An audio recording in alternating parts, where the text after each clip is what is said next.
I'm getting old because this is the 8th year of the President's Symposium and White Paper Project. And it reminds me that I'm starting my 9th year in this role. This particular activity, the President's Fellows work, has for me been especially rewarding because every year our fellows, and I'm going to have the privilege of introducing them in a moment to you, they have an opportunity and an invitation in a competitive way to volunteer to explore some topic of urgency to this community, to the UMB community. And over the years, the fellows have explored our role in interprofessional education, in being culturally competent, UMB's role in community engagement, our place in global literacy, entrepreneurship, and others. And their work, their reports, which they issue and will issue next April, have been meaningful to us in shaping our work in the areas that I mentioned, as well as others. The Fellows' work helps us in how we educate students, how we prepare them better for their professional lives, and how this university amplifies its impact on the many people and constituencies that we serve. The topic we've chosen this year is different in many ways from the ones I've mentioned. This year we made a collective decision to explore gun violence. I would be the first to admit that we, writ large, have frustratingly little control over the gun violence that occurs routinely in our city, in our nation. But at the same time, we cannot for a moment accept the fact that it's wholly out of our sphere of influence. As lawyers, as social workers, as health professionals, as graduate students, we're acutely aware of the carnage wrought by guns. We're intimately familiar with the trauma that they inflict on families and communities. We have legal scholars here, faculty I've talked to in the School of Law, who know the case law behind the Second Amendment, inside and out. We have physicians and nurses who have literally put back together bodies torn apart by bullets. We have social workers, and I was just out visiting SWACOS, our wonderful agency in the community. We were just out visiting social workers whose jobs take them every day into the homes of mothers and fathers who have lost their children, babies who will never know their parents. And all of us learn, live, work in a city that last year had more than 300 gun deaths. I venture there's not a day that goes by that we collectively don't see the anguish, the devastation of gun violence. And so we do have a role in this. We must have a role in this.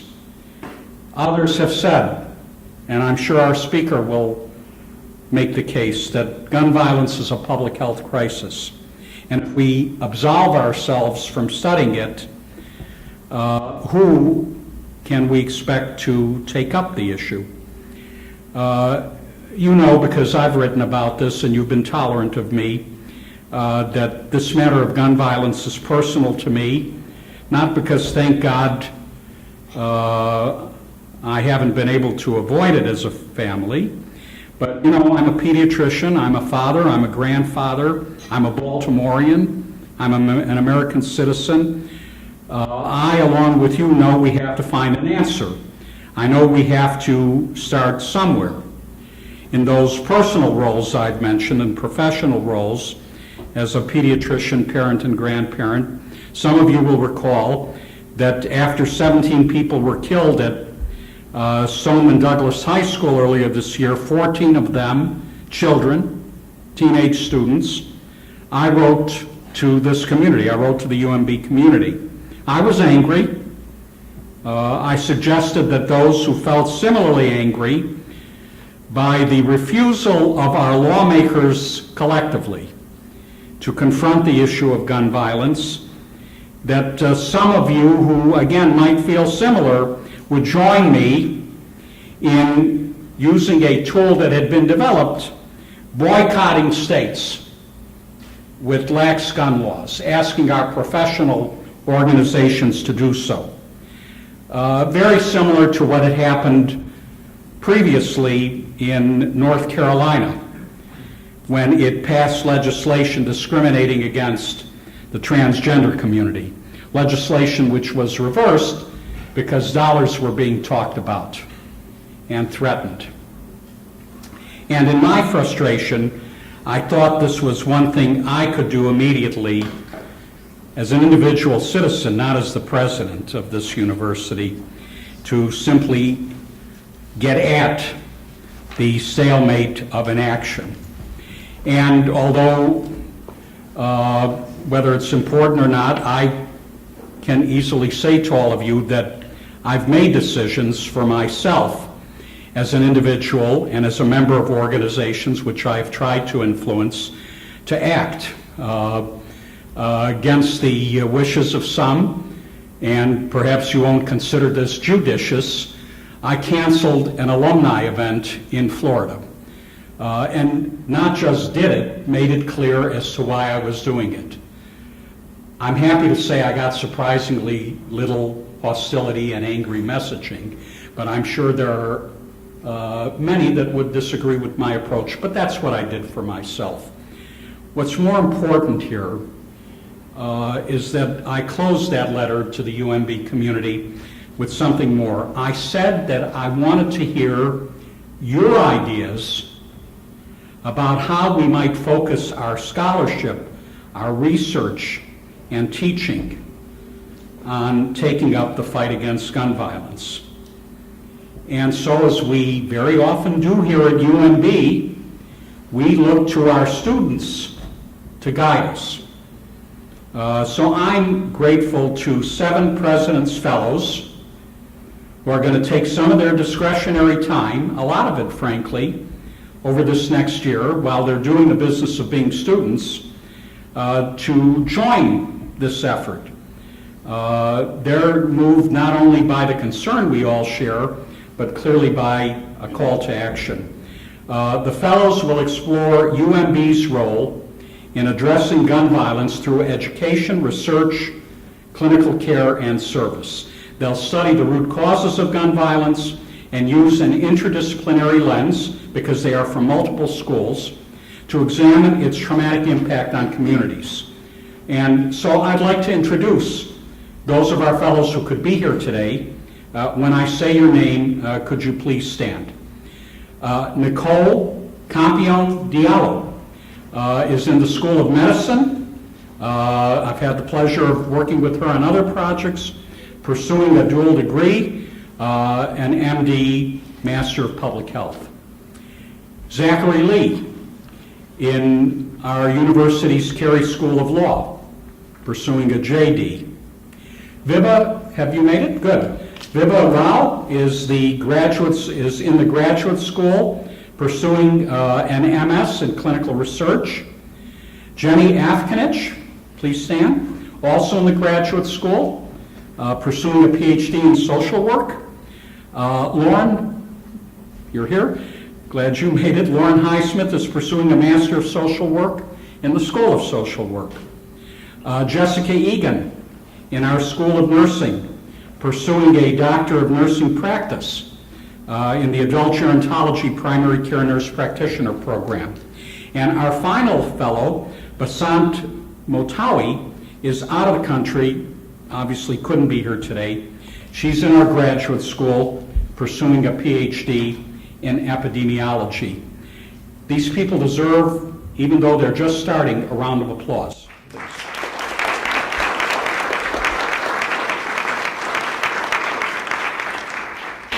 And now I'm going to ask Nicole Campion-Diallo to come to the podium and introduce this afternoon's very well-regarded keynote speaker. Thank you.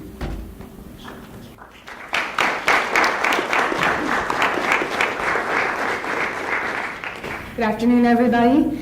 Dr. Cassandra Crifasi is an assistant professor of health policy and management at the Johns Hopkins Bloomberg School of Public Health and deputy director of the Center for Gun Policy and Research.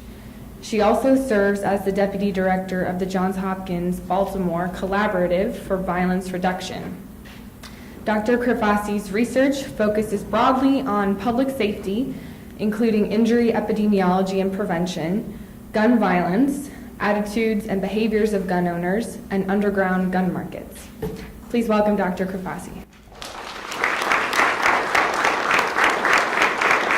Hi, everybody. Thanks for coming today. This is a really exciting event, and I very much appreciate the opportunity to be here speaking with you today. So just a quick overview of what I'm going to talk about today. So provide just a little bit of background and some basic epi about the distribution of gun violence in the U.S. Spend a little bit of time talking about standards for legal gun ownership, differences between federal and state regulation, and then I'm going to focus on what I consider to be two of the primary policies that are super important for reducing gun violence in the U.S. and also are really sort of hot topics right now. That's sort of regulating gun purchasing through handgun purchaser licensing and the regulation of civilian gun carrying in public spaces. And then I would like to end on a positive note and talk about how there's actually a lot more upon which we all agree than disagree, regardless of political affiliation or gun ownership status. So I've given it away at the beginning to keep you all entertained, hopefully. So just a little bit of background. I very much appreciated the President's introduction and discussion that gun violence is a public health problem. You know, I'm a public health researcher, and I often hear gun violence is a policing problem or a criminology problem. You know, sort of what does public health bring to the table? And it's changing a little bit recently, but we still get a little bit of a pushback. And I think it's more than just public health, right? It's law, it's medicine, it's nursing, it's social work, it's all of these things together. And one of the key things that we think about in terms of a public health perspective is we look at all outcomes. So we're not focused just on homicide, we're not focused just on suicide, we look at unintentional injuries, and we look at all victims. Really importantly, I'm sure some of you physicians and medical-minded folks in the room can appreciate sort of the contagious aspect of violence. We see it in Baltimore and across the country. Someone commits a violent act, and for a variety of reasons, distrust in police or issues against their sort of reputation being at stake, and they, in order to regain their respect of their peers, they then commit a violent act, and we just see this cycle progressing. So we focus on that contagious aspect and the sort of most lethal form, the most lethal mechanism, which is the firearm.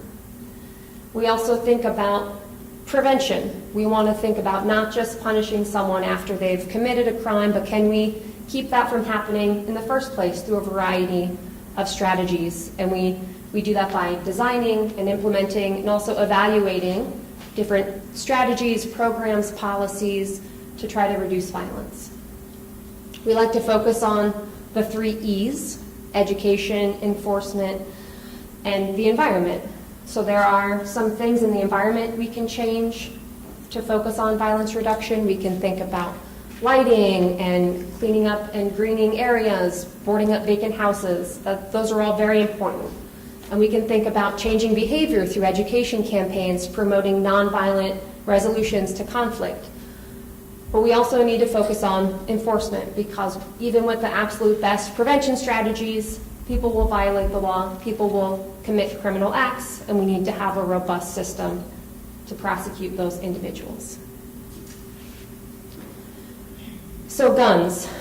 Guns have a really important role in violence. We're here to talk about gun violence today, and I want to just briefly talk about some of the ways that guns can sort of increase the likelihood that situations will result in violence or a lethal outcome. I'm going to talk a little bit more about this in a few slides, but a gun in an interaction significantly increases the lethality of that interaction if it comes to violence. And when you have people using severe lethal means in conflict, that increases other people's fear, and it can increase trauma in communities. And that sort of fuels, if I'm concerned that my neighbors or others in the community are carrying firearms, I may be motivated to carry a firearm as well, or use that firearm in response to a perceived threat if I become sort of involved in some kind of altercation. And research has repeatedly shown that a few number of individuals are responsible for the majority of violence. Often it's about 1% of individuals in a community responsible for as much as 70% of violence. And so if you can focus on those high-risk individuals and restrict access to firearms, you can have a substantive impact on violent crime. So I want to put this up here. The last year, for which we have complete data is 2016. This is dependent upon death certificate data from CDC. And in 2016, there were 38,658 firearm deaths in the U.S. When you read the newspaper and you listen to the radio or news stories, you would probably assume that these would be reversed, right? That there are far more homicides happening every year than suicides in the U.S.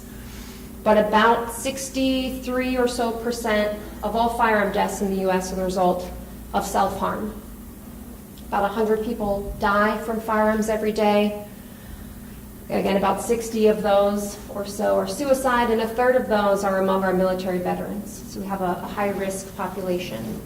That little black wedge there represents about 1,300 deaths every year in unintentional, undetermined deaths, and what is classified as legal intervention.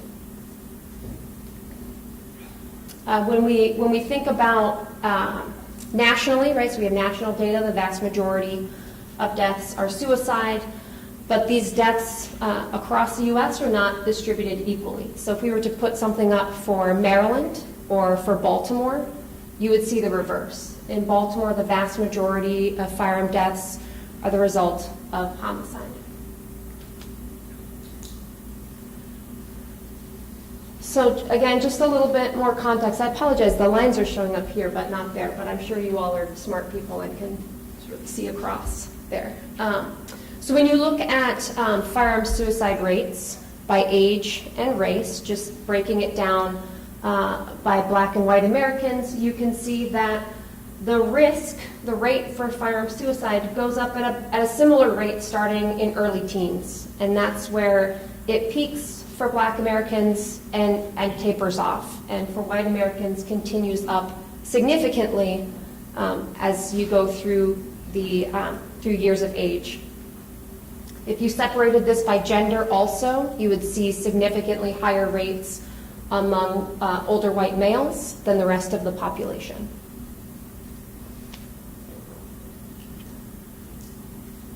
So when we look at all suicide attempts, the vast majority are the result of overdose, so pills or drugs of some kind, about 70%. That little green wedge are the attempts, all suicide attempts that are committed with a firearm, so it's about 6%. So I'd like you to just keep that little green wedge in mind as we look at the next couple of slides. So the case fatality rate, that's the percent of all people who die from a particular mechanism divided by the total number that attempt by mechanism. When you look at the case fatality rate for guns, it's over 80%. Compared to overdose, if you recall that really big wedge, 70%, it's only about 3%. So again, little tiny 6% wedge, really high case fatality rate, and we see the percentage of fatal suicide attempts that are committed with a firearm represents over half of all suicide attempts, 54% with a gun. So this is, again, just to give a little bit of context about how lethal a firearm is compared to some other mechanisms. And it's true for suicide, and it's true for homicide. So I'm going to switch gears a little bit. I'm going to spend most of the rest of the time talking about homicide and policies related to sort of interpersonal gun violence, but I'll highlight a few elements that really overlap, where we can sort of get some unintended benefits of policies that are based on risk. So when you look at homicide in sort of some comparable high-income countries to the U.S., you see that the U.S. is a significant outlier. We have one of the highest homicide rates overall of these sort of high-income countries, and that's really driven by our firearm homicide rate. Our other rates of violence and crime and bullying and mental health and all the other sorts of things we could think of are the same. We're not more violent, we're not more depressed, we're not more mentally ill. It really comes down to access to firearms. Depending on which data source you're looking at, there are at least 260 million firearms in the U.S. and maybe even more than 300 million. So that easy access to firearms makes it, unfortunately, too easy to use them in violent crime. So you can see here the homicide rate for the U.S. as a whole since 1999. And prior to the end of 2014, beginning of 2015, it was fairly stable across time. And you can see compared to the non-firearm homicide rate, it's higher, but generally on a similar trend. And that little peak in the, I don't know if this works, this peak right here, that's deaths related to the September 11th Twin Tower with the planes. So that's what that is. So we're starting to see increases in firearm homicide, again, in the U.S. that we haven't seen for many years. And if we had data available for 2017, probably be up there. So we're seeing a continued upward trend. Again, not distributed equally. This is really happening in some of our large urban areas, Baltimore, St. Louis, but again, not the same in all of the urban areas. New York, for example, is not experiencing the same kinds of increases. So just a couple more slides in terms of some background. So again, if you look at firearm homicide victimization, same kind of graph as what we see with firearm suicide. Again, you see a spike sort of starting in the early teens for Black Americans that stays pretty high up until the early 40s. And certainly much higher than for white Americans. If you add gender here, so I'd like to just take one look. So we're up at about, the max is 60 per 100,000. And when you split out gender, you see Black men in the U.S. are over 90 per 100,000 firearm homicide for sort of young adults, 15 to 24. Homicide is one of the leading causes, firearm homicide is one of the leading causes of death. And so when we're thinking about strategies to reduce gun violence, we need to keep in mind geography and some demographic information. So, when we're talking, I'm sort of using the word gun, right? But not all guns are the same. And so for the guns that were used in homicide, the homicides that we know the type of gun that was used, 90% were committed by handguns. You think about The ease of concealing a handgun and carrying it around potentially in a public place is very different than some long guns. We are seeing some potential increases in the use of long guns, assault-style rifles, for example, in mass casualty and mass shooting incidents. But in general, the vast majority of homicide is being committed with handguns. And as we talk in a few slides down the line, you'll see why some of the policies that we talk about are really specific to handguns because they are the predominant gun used in homicide. All right, so I'm going to shift gears a little bit and talk for a couple minutes about sort of how we got to where we are with gun policy in the U.S. There are lawyers here, I know, so you all probably could spend way more time talking about this in detail, but I just want to give you a sense of some of the differences between state and federal standards. But really quick, just to orient everyone, I wanted to highlight a couple of important happenings in sort of the realm of gun policy. So we're all familiar, right, with the Second Amendment passing. Then there were many years, lots of case law, different court cases being decided that sort of influenced how the Second Amendment was being interpreted. And then we get to the Gun Control Act of 1968, which was signed after some high-profile assassinations and attempts. And in signing the Gun Control Act, which really gave us sort of the first framework for the idea of a risk-based prohibition, President Lyndon Johnson had said he wanted to see at the time national registration for firearms and licensing of all gun purchasers, but they just didn't have the political will and capacity to get it done at the time, which is sort of scarily familiar to the conversations that we're having currently. In 1968, the Firearm Owners Protection Act was passed, which made it easier for unlicensed dealers to sell a lot of guns. You didn't have to have records on computers or anything like that. And it also gave states the option to restore felons' rights if they chose after they were out of jail. In 1994, the Brady Law was passed, which introduced the National Instant Check System that you would use if you went to a federally licensed firearm dealer to purchase a gun. In the 1990s, there were a number of lawsuits against dealers. There were some undercover stings, and a bunch of lawsuits were brought forth that encouraged gun dealers to engage in more lawful behavior. They were going to lose their licenses and their opportunities to sell, and that was really based on what we called crime gun trace data. So when a gun is recovered in crime, it's submitted to ATF, and they trace the original purchaser and the seller, the gun dealer. And they were tracing lots of these guns back to a very small number of gun dealers. About 1% of all gun dealers in the U.S. were responsible for 50% of the guns that were being recovered in crime. So the gun dealers didn't like these lawsuits, and a gentleman, a congressman named Tiart, put forth some amendments that made it against the law for the ATF to release this crime gun trace data, so that it couldn't be used to prosecute gun dealers.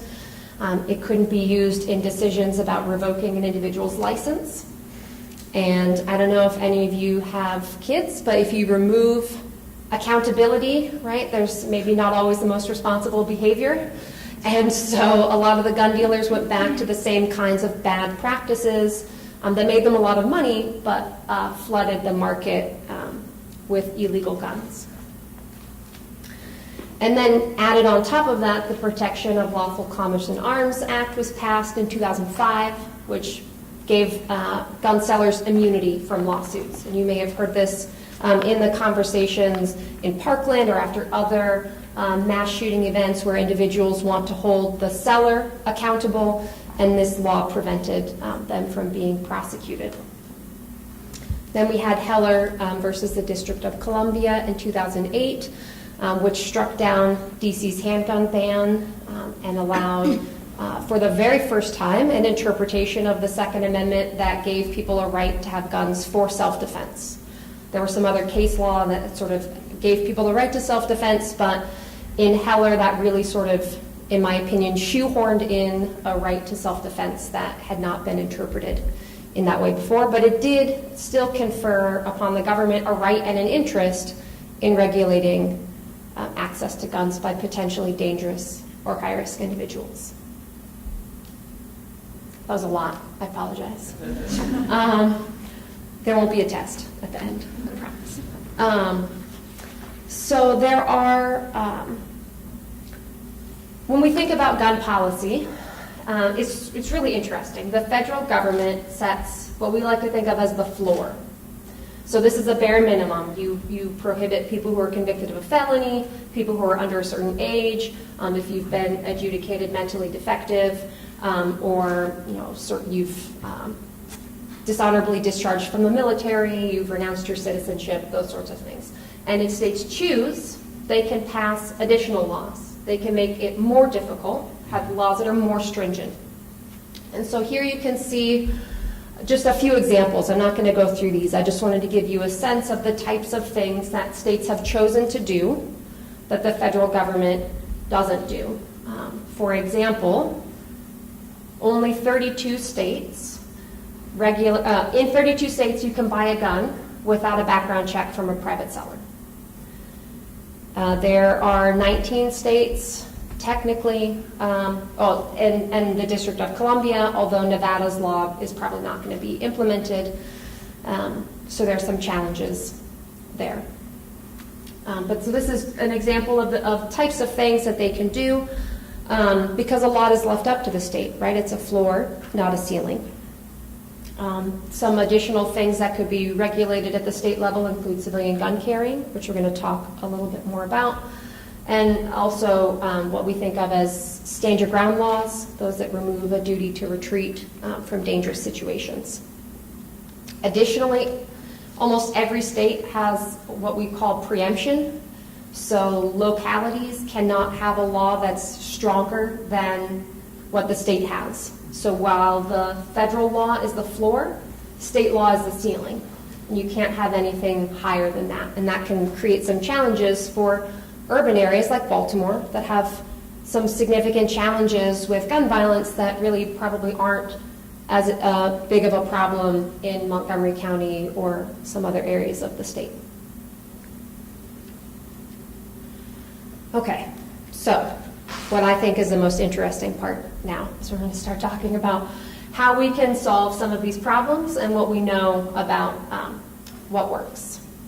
So why is it important that states sort of have different standards, and why should we be thinking about having something that's more uniform? It's a little bit easier for everybody, right, if there's consistency across states. But some of my colleagues have done research showing that when you look at the states with the lowest standards, meaning the states that have nothing more than what the federal government says you have to have, 60% of people who were incarcerated for a crime with a gun were not prohibited at the time. So these were law-abiding citizens who could legally purchase a gun and then used it to commit a crime. So there's a lot of discussion that it's bad guys with guns and we need to keep guns out of the hands of dangerous people. The challenge is, because some of these state standards are so low, people with a history of violence or crime that maybe don't reach the federal standards can still purchase guns and have them in their home. So what we put forth as the policy that we think has the most robust body of evidence showing it's effective across a variety of outcomes, models, study designs, everything you could think of, is what we call PTP, which stands for Permit to Purchase, or also referred to as Handgun Purchaser Licensing. Only 9 states require this for every handgun purchase. Maryland is one of them. I'm going to talk a little bit about the effects of our law here in a few slides. But what a permit to purchase does, or handgun purchase or licensing, is sort of beyond what we think of as a standard background check. So if I go into a federally licensed firearm dealer, I fill out some forms, they put it through the National Instant Check System, and seriously, instantly, 90+% come back within about 30 seconds. I get either disapproved or not disapproved, and I can buy that gun. The challenge is, we know there are a lot of weaknesses with what records get reported into the system. So there are challenges with other parts of the government reporting into the National Instant Check System. Lots of states aren't reporting mental health records because of concerns of HIPAA. So if you're doing a background check at a state level, state police may be more likely to know the individuals that are wanting to purchase guns in their community. They may have access to different records, and they have more time to do a background check. Most of these permits give law enforcement about 30 days to do a background check versus the 3 days that the federal government has. And if the background check doesn't come back in 3 days, the default is that you can sell the gun to the person whether you know they're prohibited or not, which was the case in the South Carolina shooting. The individual was prohibited, didn't come back in time. He obtained his firearm and shot 9 people in a church. So in addition to having more time and access to more records, you have to apply to state law enforcement. You usually get your picture taken, and you have to submit fingerprints. So there's no way for you to say, well, I didn't purchase that gun, because they can match it to your fingerprints. So I'm going to talk about 3 specific state examples, but I'm going to share also sort of the broad context of what we know about the effectiveness of these laws. So in 1995, Connecticut passed a permit to purchase law, mandated them for all transfers. And after Connecticut passed its law, it experienced a 40% reduction in firearm homicide. Now, at the same time, they also passed a couple of other laws, a violent misdemeanor law and a minimum age restriction law, which probably contributed to some of that 40%. But the models that we run show a significant reduction in firearm homicide. Importantly, we also saw a reduction in firearm suicide of about 15%. Because when you think about access to mental health records that may identify someone as having a prohibiting condition, making sure that someone has passed a background check, right, so they cannot buy a gun until they're over a certain age and perhaps through some of their risky times, that can reduce some of the impulsiveness that could be associated with suicide among young individuals. In Missouri, they had a very similar law to Connecticut on the books since the 1920s. And in 2007, decided to repeal the law so it was a little bit easier for people to buy guns. You didn't have to go through this whole process. And they saw an almost immediate 18% increase in firearm homicide and a 16% increase in firearm suicide. So when you think about sort of the contrast of what happened, you restrict access, you hold people more accountable because sellers can only sell to someone with a valid permit.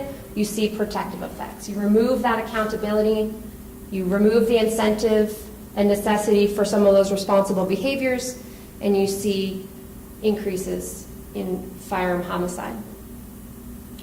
Importantly, we've also looked at this in just large urban counties where we know firearm homicide tends to concentrate in the U.S., and counties that are in states with permit to purchase laws have significantly lower rates of firearm homicide.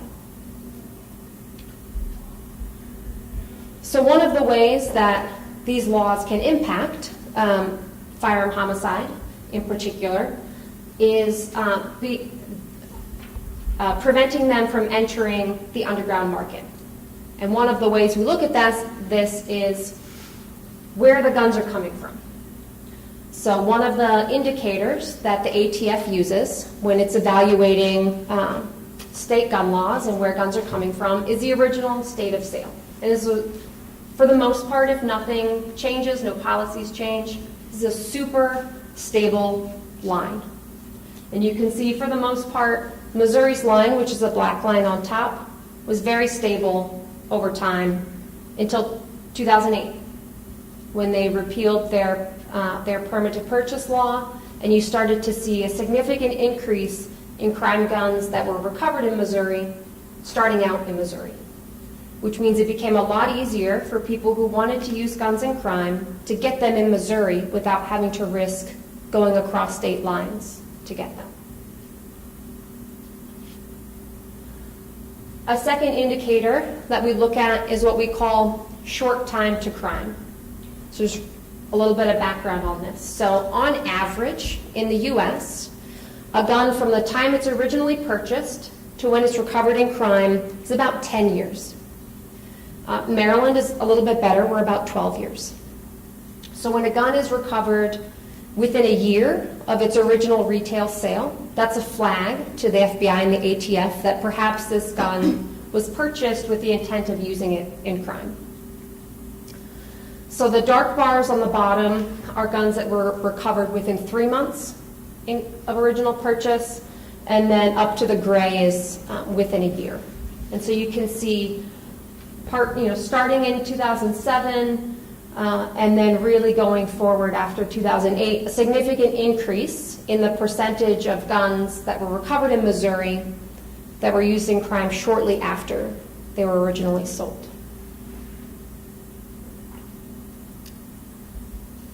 So the last state I want to talk about is Maryland, right? We're here in Maryland, so using a Maryland example. So Maryland has strong gun laws. We had strong gun laws prior to the permit to purchase law in 2013.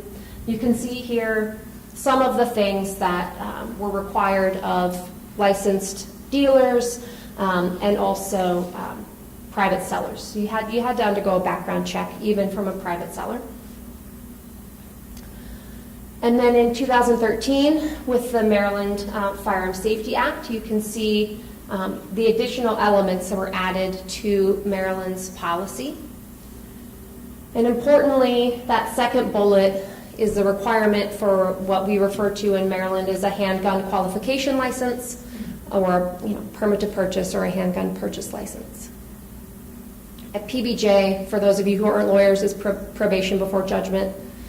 So it added an additional prohibiting condition, and MSP is Maryland State Police. Importantly, prior to 2013, there was no obligation on private gun owners to report that their guns were lost or stolen to police. And this is important because if I'm a person who's buying guns and giving them to individuals without undergoing a background check, or who I know may be using them in crime, if police come to my house and say, Cass, you bought this gun, it's been recovered in crime, where is it? What happened to it? And I say, oh shucks, I lost it, and I forgot to tell you guys that I lost it. Prior to 2013, there was nothing they could do to hold me accountable for making sure my guns were safe and accounted for. And so now you have 72 hours to report a gun lost or stolen, and so that's a little bit of incentive for individuals to not engage in sales that could result in guns ending up in the underground market. So what happened in Maryland?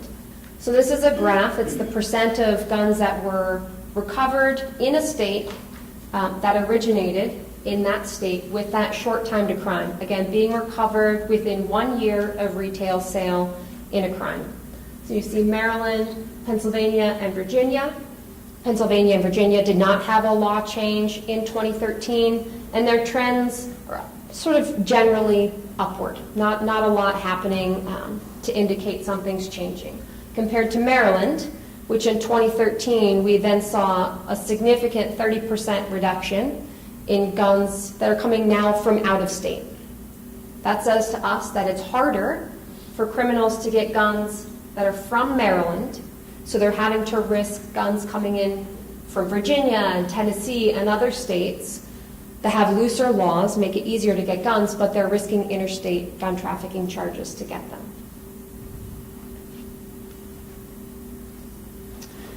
And we looked specifically, again, at this short time to crime, and we wanted to see the most significant indicator is when it's a short time to crime and the person who bought the gun wasn't the person using it. So then that indicates, right, I bought it for crime and I gave it to someone who used it in crime and it was recovered. And when we controlled for a whole bunch of things here in Baltimore, we saw a 76% reduction in the sort of most significant indicator of diversions of guns into an underground market.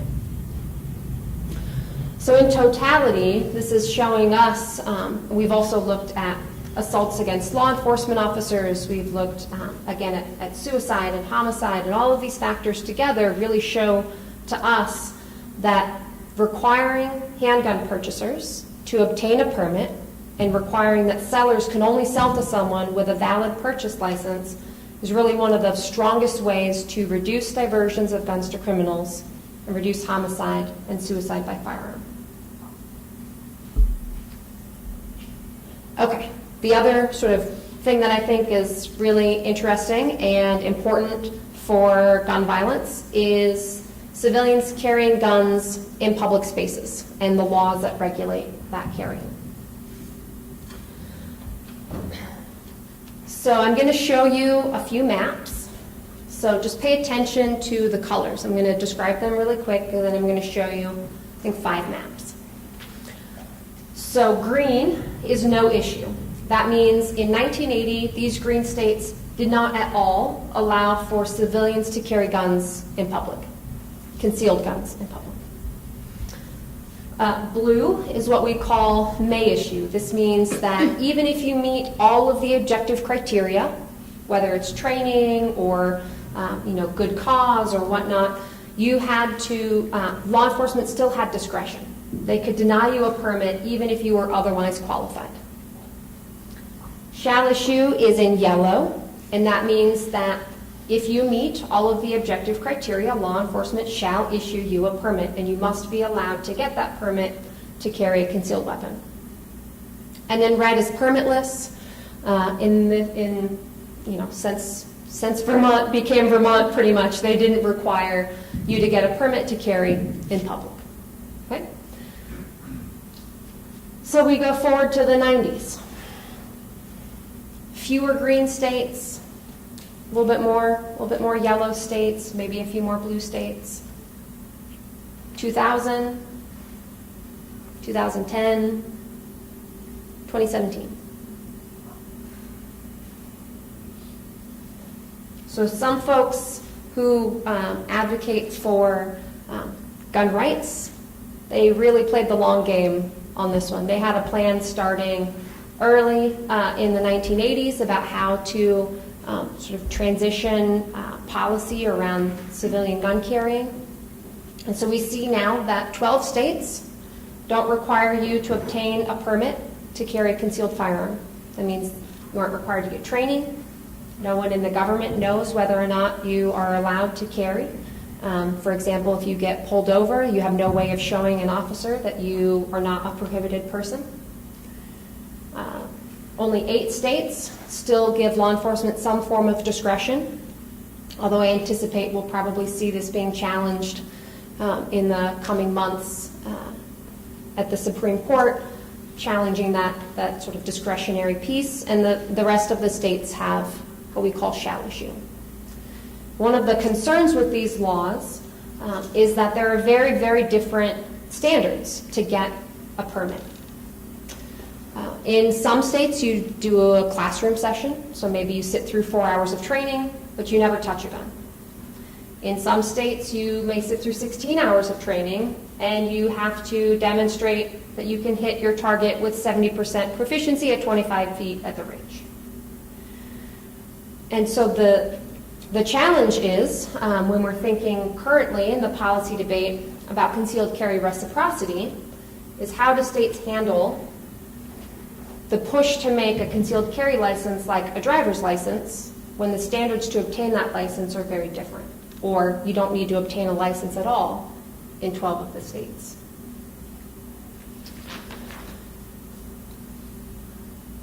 So when we think about the impact of deregulating civilian gun carrying on sort of violent crime, there are a few key points. We see sort of in the most rigorous study designs and across a variety of outcomes, you see increases in violent crime in states that have transitioned to what we call right to carry. So these are the states that fall into the shall issue or the permitless bucket, those that sort of remove discretion and may have very minimal requirements to obtain a permit. We also see a dose-response relationship. So think about medicine, right? You give a stronger dose, do you see a stronger response? When you have a right to carry law in place in a state for a longer time, you see more people with permits, more years with a right to carry law, and you see more violent crime. And for the states where we actually have some longitudinal permit data available, being able to look at things over time, we do see the relationship between longer time with law, leading to more permits, leading to more violent crime. And this trend towards permitless carry, where you're removing all barriers to carrying guns by civilians, that there are some increasing concerns there. Because again, we talked about there are lots of states that really don't have much in the way of prohibiting dangerous behavior. They have just the bare minimum of federal law. So there could be people who, again, have a history of violence or other crime that maybe doesn't reach to the level of a felony, but they're allowed to purchase and have a gun in the home. Now, without the sort of extra criteria you have to meet to get a concealed carry license, you may have dangerous or high-risk individuals carrying guns in public. Sort of compounding this, I mentioned earlier, are what we call stand your ground laws.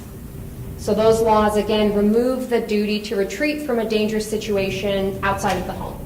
We all have that ability inside our home, right? Castle doctrine. If you come into my home, I can defend myself and my property. And stand your ground laws extend that to outside of the home. And when you think about people who may have very little or even no training in when they should or shouldn't use their firearm, and you've removed the duty to retreat from a dangerous situation, we're starting to see perhaps interactions between these laws leading to even more increases in gun violence in these states. Right, so some of that was a little bit, maybe a little bit of optimism and a little bit of depression. Oh man, I'm going to stop saying that. Depressive stuff. But we're going to hopefully end on something that's a little bit more positive to focus on. So our center has done 3 waves of public opinion polling since the tragedy at Sandy Hook in 2012. So we have asked a variety of questions in these 3 waves. We're getting ready to ask a 2019 version in early January. And here are 7. We asked 24, but here's a sample of 7 of the questions that we asked. Now, if you do any kind of survey research, you know the language is really important.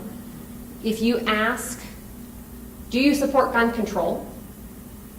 You don't get really great responses for a variety of reasons. Well, what does gun control mean? And why are we controlling the gun and not the people? And, you know, I own a gun, and so, I'm a law-abiding person.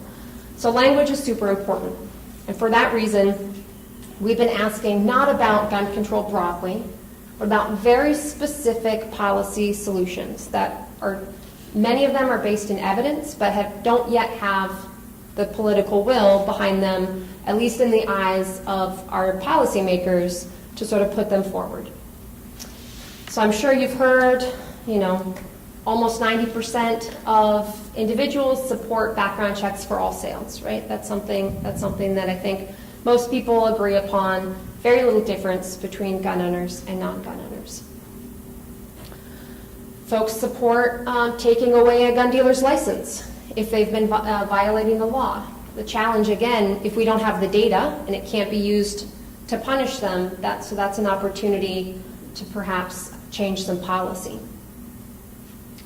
Number 3 is super important in my opinion, which is a person who can legally carry a concealed gun should be required to pass a test demonstrating they can safely and lawfully use a gun in common situations they might encounter. But the trend right now in the U.S. is away from this training. It's away from having sort of well-trained citizens armed to deter crime and violence to you can own a gun so you can carry a gun and we're not going to make you do anything to demonstrate that you can safely or lawfully handle it. So this is, I think, a really important point, that there's basically no difference between gun owners and non-gun owners. People support having well-trained individuals. You want to have a concealed carry license? Great. But demonstrate that you can be safe and lawful with it. I'm going to skip down to the last one, which is about permit to purchase laws, handgun purchaser licensing. Again, we see about 76% of U.S. adults support individuals obtaining a license. There are conversations about banning certain types of weapons. There are conversations about making everyone register a weapon. People equate car registration and gun registration. And that is certainly a policy that folks can put forth. I like to think about risk, and we know that people are risky and they exhibit risky behaviors and characteristics. And so if we license people, we can have an impact on how those people can access firearms. So this is these are the same questions. Just over on the side, you can see whether there are differences or not between gun owners and non-gun owners. And I mentioned that basically most of these questions, there is no difference except for this licensing piece. When you separate out gun owners and non-gun owners, over 90% of non-gun owners want to see people get a license, and only about 70% of gun owners. But that's still 70%. It's like more than 2/3 of gun owners would be okay with getting a license. And I think that for a long time, that's been seen as sort of a politically infeasible policy. Well, we can't talk about licensing, we need to talk about background checks. But our research shows that background checks by themselves don't work. You need to have some kind of accountability system. You need to have a way to make sure sellers are only selling to someone who can purchase them, and that purchasers have undergone a background check. And a license is the easiest way to make sure that people are doing the safest thing. So I put this up here just as a note to end on. When you think about the burden, the magnitude of the problem in the U.S. as it relates to gun violence, the costs, both the costs in terms of loss of life, the costs in taxes and law enforcement and emergency services and hospitals and physicians and all of these costs, we spend almost $230 billion a year on gun violence. The federal government, in terms of funding gun violence prevention research, it's like too many zeros before I can get to a number to tell you what the percentage is in comparison. It's a minuscule amount of money. And so this is just here to think about the context, right? Thinking about all the other amounts of money we spend on these other health outcomes and how much money the government is dedicating to the prevention of those health outcomes versus what we're seeing for gun violence prevention. That's what I have.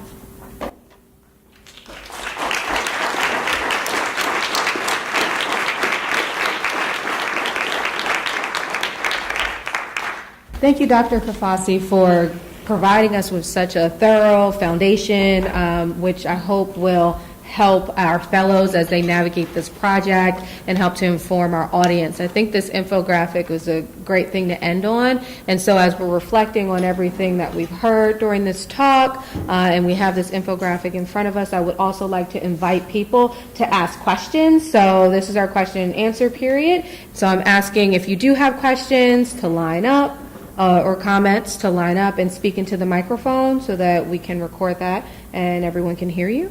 So you don't have to rush to the mic all at once, but hopefully we do have a couple of questions. Thank you. Hi. Hi. Thanks for talking. Sorry. I guess I had two questions. The first one was, you mentioned that the gun policy people played the long game in changing these laws. And so with that, I was wondering who actually that is, what their strategy was, and how maybe we could try and counteract that in the long run. Yeah. Okay. Yeah, so the folks who were sort of promoting this long game, it was the ILA branch of the NRA, the Institute for Legislative Action, sort of lobbying arm of the National Rifle Association. And so they worked with state legislatures to change state law.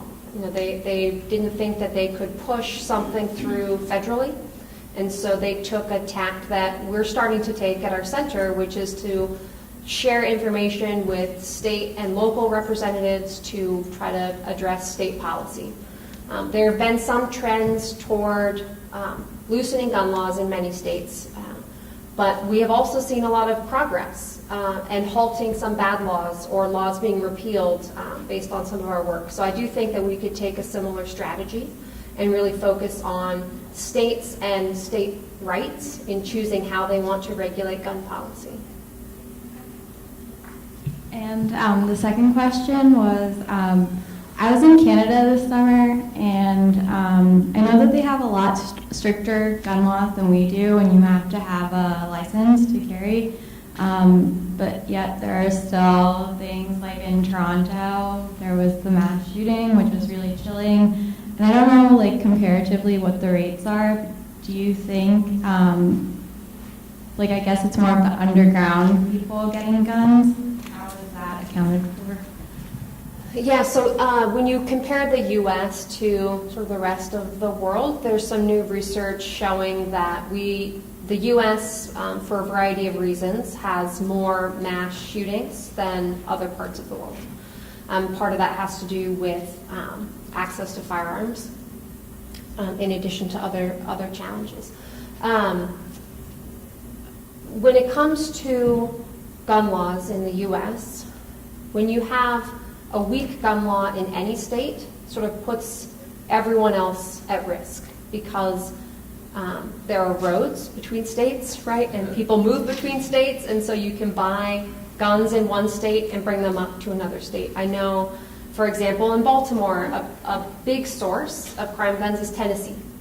So people will buy guns in Tennessee and bring them up and sell them without undergoing a background check. And so until we have some kind of standard across states in terms of requiring background checks for all sales, whatever it might be, I think we're going to continue to see dangerous and high-risk individuals obtaining access to guns and using them in these terrible events.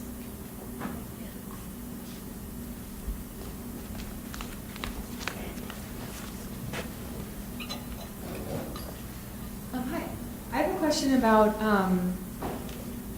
the mental health stipulations that come into allowing individuals to purchase guns. How, in places where it's required to have that information, how do the licensing bodies obtain that information, and what sorts of mental health conditions put someone in a category of being disqualified? Sure. So at the federal level, it's involuntary commitment to an institution for treatment. In Maryland, for example, voluntary commitment will also prohibit you, but only if you've been there for more than 30 days. And so there are some differences at the state level, but at the federal level, it's just simply if you've been involuntarily committed or a court has decided that you're not capable of sort of making decisions for yourself. History of involuntary commitment. Right. Yeah, so if you have previously been involuntarily committed, then you cannot purchase or possess a firearm. For your whole life? Right. Okay. Go ahead. No, go ahead. I was just going to say, so how states gain access to those records it differs by state, sort of how law enforcement gets them. But the states are supposed to report into the ATF, or the FBI's National Instant Check System. And really important, so when you are, if it comes back that you're prohibited, it doesn't tell the seller why you're prohibited. It just says you're prohibited. And so the concerns that you'd be violating people's HIPAA and privacy rights, there isn't really a lot to that, because no one no one is seeing the reason that you're prohibited. It just comes up that you're a prohibited purchaser and they can't go forward with the sale.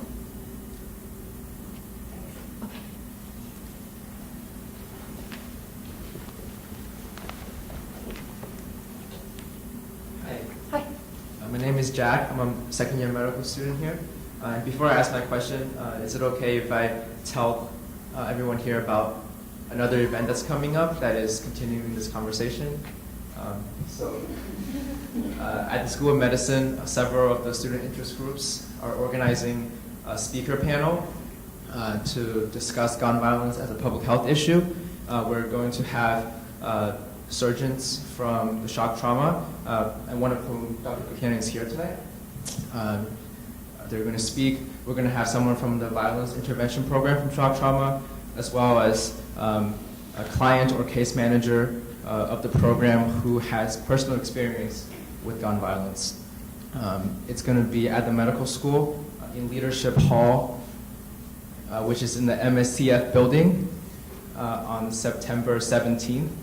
So that's a week from now, a week and a half from now, at 6 p.m. So September 17th, 6 p.m. Please be on the lookout. Hopefully in the Weekly. We hope to see a lot of you guys there. And now to my question, just to continue discussing the role of mental health in this discussion. How do we talk about mental health in this gun violence discussion without stigmatizing mental health, but also knowing that the majority of victims are suicide victims? Because a lot of times when we talk about reducing gun violence, people bring up mental health, but maybe we don't necessarily talk about it in the right way. I completely agree. Yeah, people with history or sort of experiencing a mental health crisis are far more likely to harm themselves than they are to harm anyone else. Some research by some of our colleagues, I think they estimated that if you eliminated all interpersonal violence by people with that had a mental health issue, you'd only get rid of 7% of interpersonal violence. So they're far more likely to be at risk of harming themselves. It's really important. I think one of the challenges is sort of the stereotypes and the misconceptions. So when a terrible event happens, people start talking about, well, only someone who was mentally ill could do such a terrible thing. And I think that is not the right way to approach it. We need to be thinking about other kinds of risk factors. When we focus in just on mental health, we are sort of missing the bigger opportunities for intervention, in my opinion. Often these are young individuals who have also had a history of interpersonal violence, even though they may have had a mental health issue. Also, there are some other flags that I think we could catch with a more risk-based approach. And I think the language that news media and policymakers and leaders are using, I think can be very volatile, and taking the attention away from sort of evidence-based strategies and towards this, it's scary mental health issue and how do we even begin to solve that? I don't know if I answered that. Yeah, great. Okay. If I could ask another question, that's okay. So regarding research funding for gun violence, I know that there are laws that make it very difficult to get federal funding to do gun research. Can you talk about the outlook of CDC funding and whether there's any hope to get more funding in the future?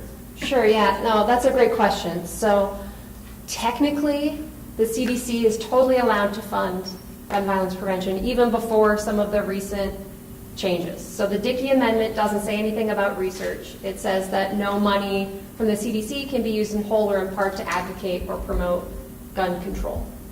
And in conjunction with that, the next year, the Appropriations Committee cut the CDC's budget by $2.5 million, which was the exact amount that they had spent funding firearms research the previous year.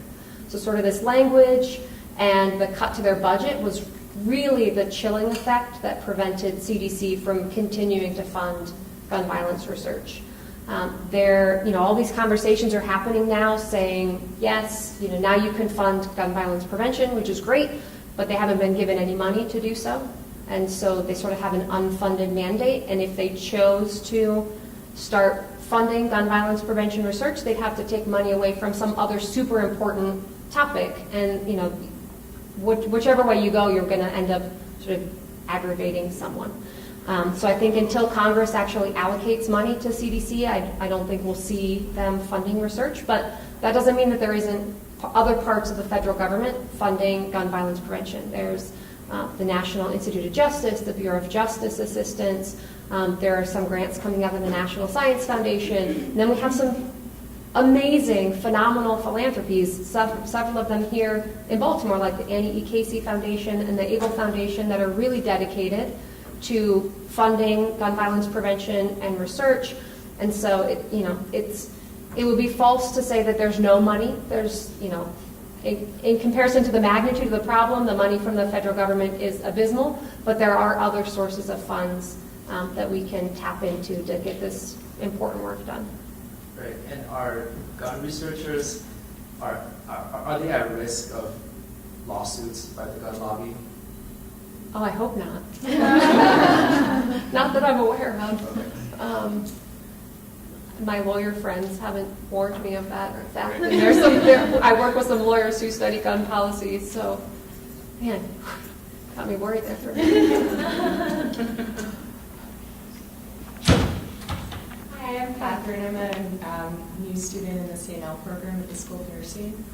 I had a question about, for your slide on deregulating the civilian concealed carry, when that was like, with the two different maps you had, I was a little confused about, like, I guess the reasoning behind, like, why so many states went from, like, the, I guess the green or, like... The no issue? Yeah. Right, the no issue to, like, the permitless or shall issue.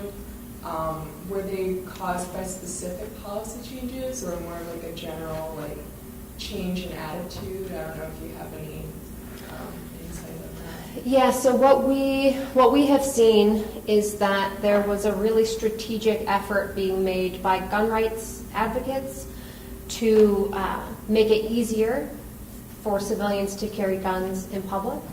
And so they started a campaign to shift states from not issuing them at all to issuing them but with some discretion among law enforcement, to issuing them without discretion, and now we're sort of seeing the most extreme end of the spectrum where you don't need a permit at all.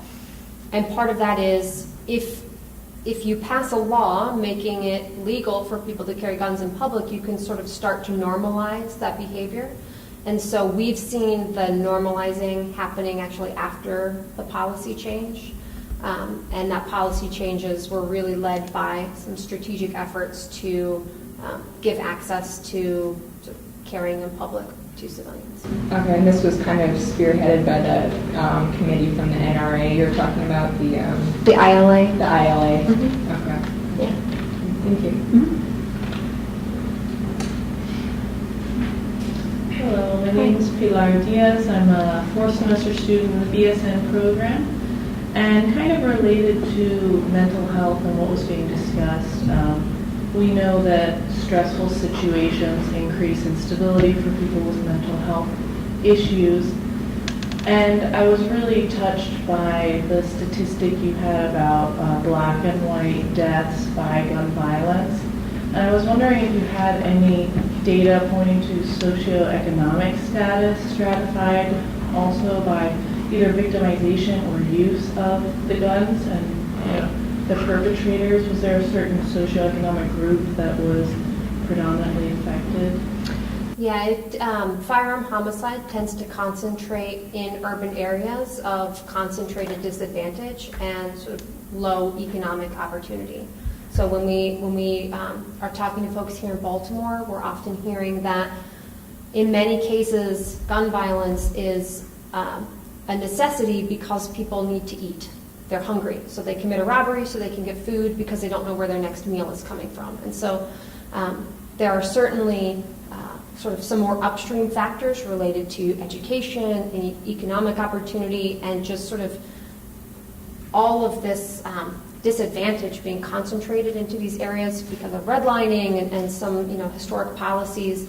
So it's not just about the gun, but the gun can be a tool to help people sort of address some of these other challenges. But yeah, I'm a policy person, I'm a gun policy person, so that tends to be my lens, but I would be remiss if I didn't acknowledge that there are lots of other factors that sort of create a perfect storm in many of these urban areas.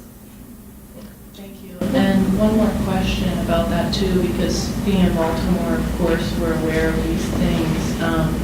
But in terms of rural America, is there a similar, socioeconomic group that is in this category of gun violence? So when we think about rural parts of the U.S., we really are talking about suicide.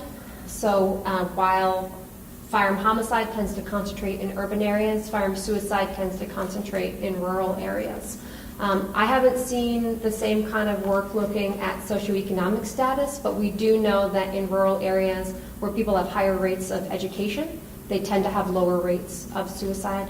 We've also seen protective effects for religious practices, religious adherence, and there are certainly impacts with alcohol, right? Higher rates of alcohol use, and you see higher rates of firearm suicide. But in general, whether you're looking at homicide or suicide, locations that have higher rates of gun ownership tend to have higher rates of these lethal outcomes. Thank you so much.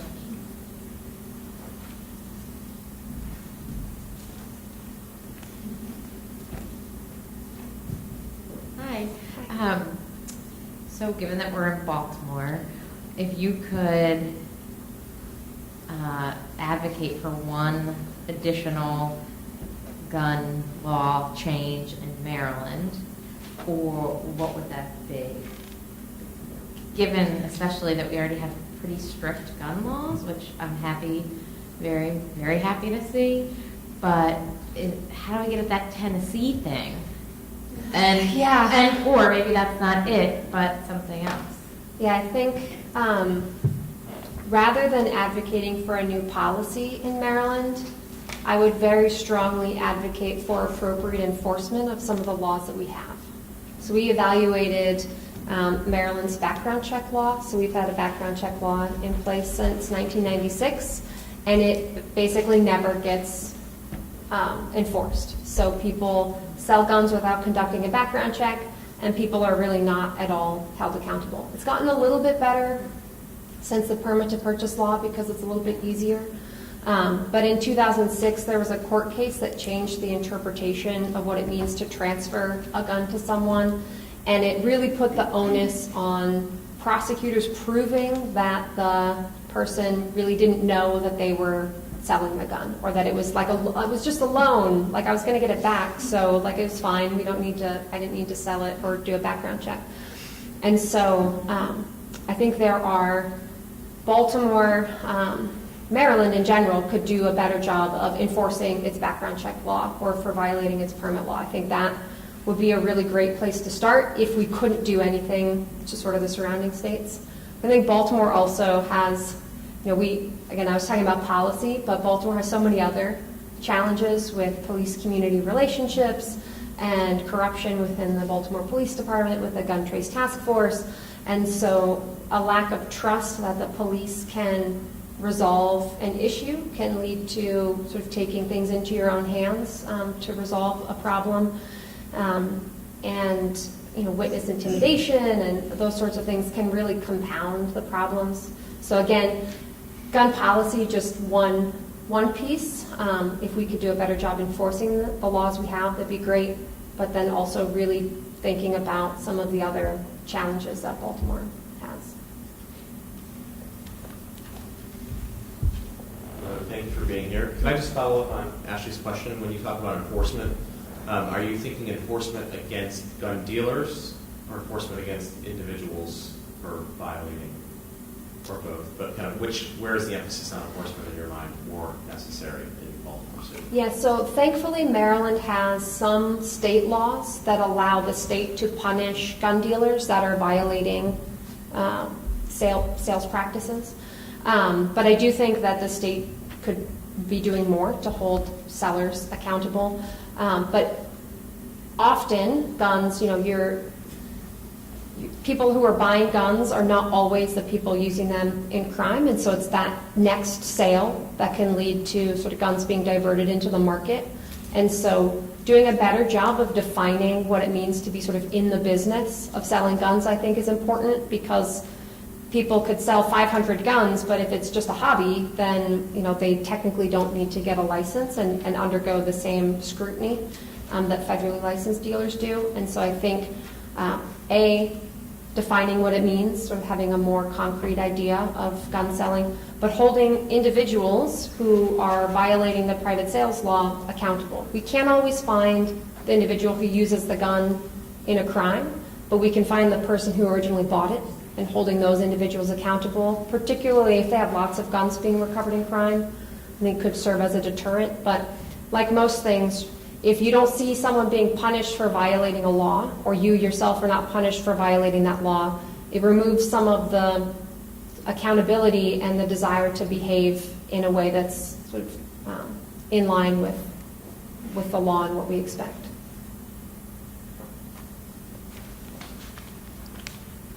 Let's take the last two questions for the. So this is just one more thing. I guess that controlling the underground market of gun control could be something that's more of the long-term solution and changing the policy with that.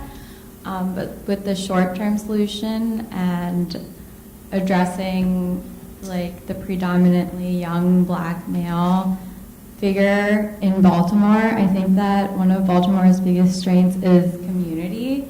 And with programs, maybe there's distrust in the police, but programs like Safe Streets and things like that, where you're putting more of the influence and education element back to the community members, I think has more ground to be successful. So maybe, I guess, more research. What do you think about more research or solutions like that in the short term? Yeah, absolutely. There's a lot of evidence showing that community-based sort of public health style interventions like violence interruption, safe streets, secure violence are effective at driving down interpersonal violence in cities. Chicago has actually started what I think is a really promising model that I would love to see replicated here in Baltimore, which is providing people who have been involved in violence and crime with an economic opportunity and not punishing them if they sort of fall off the wagon, right? When we think about treatment for drug addiction, we know that it takes people, lots of times to sort of get something to stick. And you need to give people the opportunity to sort of exit and re-enter. And I think when it comes to sort of the sort of underground crime and violence, just because somebody catches a bad break or, maybe makes a bad decision, that doesn't necessarily mean that we should punish them immediately. Maybe we need to give them an opportunity to sort of get back into their job, start making money. Particularly in Baltimore, we hear so much from the violence interrupters that people just need to eat. So there are places in Chicago where they set up sandwich shops on the corner where they're handing out free food, right? If you take away that sort of basic need, right? You think about the hierarchy of needs. If you address some of those needs, you can prevent some of these other activities. And so I think, yes, we should be focused on violence interruption style models. We need to be focused on the right individuals that are sort of at risk of committing crime or being a victim of crime also. We know there's a lot of interaction between perpetration and victimization of violence. And then we need to start really seriously addressing some of these basic needs that cause people to engage in high-risk behavior.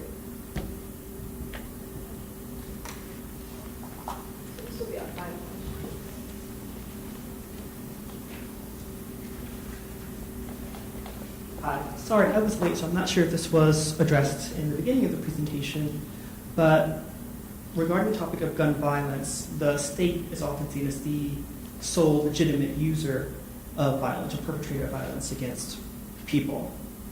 And I'm wondering, since there are differences in policy of how states use violence against their citizens, not all police jurisdictions, not all countries, police forces have guns when arresting or controlling the populace. What is the impact of policy on the state-sanctioned use of guns against the people?